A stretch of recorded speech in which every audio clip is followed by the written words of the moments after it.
原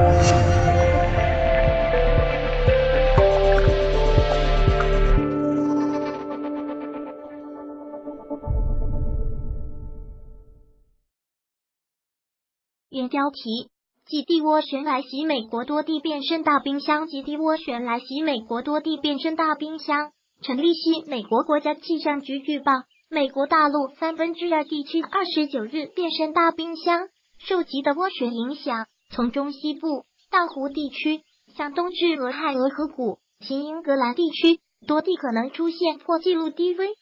南部密西西比州和亚拉巴马州可能迎来降雪。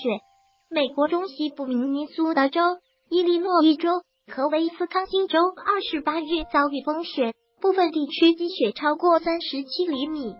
美国国家气象局说，极地涡旋通常在北极旋转，而今南下侵袭美国，受影响最为严重的是中西部地区。国家气象局预报，芝加哥地区29日夜间温度将低至零下46摄氏度。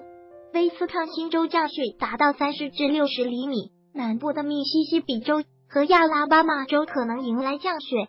国家气象局天气预报员理查德·班恩说，来自北极的寒冷空气离开加拿大，将影响我们数月。受冷空气影响，大部分地区直至周末才会气温回升。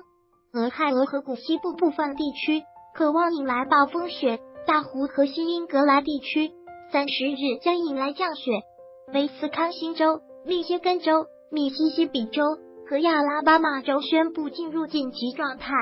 伊利诺伊州州长 J.B. 普里茨克说，伊利诺伊州北部地区29日夜间温度将低于零下40摄氏度。普里茨克发表声明说，伊利诺伊州可能遭遇前所未有的冬季风暴，迎来极寒天气。所有伊利诺伊州居民必须做好准备。美国南部佐治亚州的北部和中部地区可能迎来降雪，预期降雪5厘米。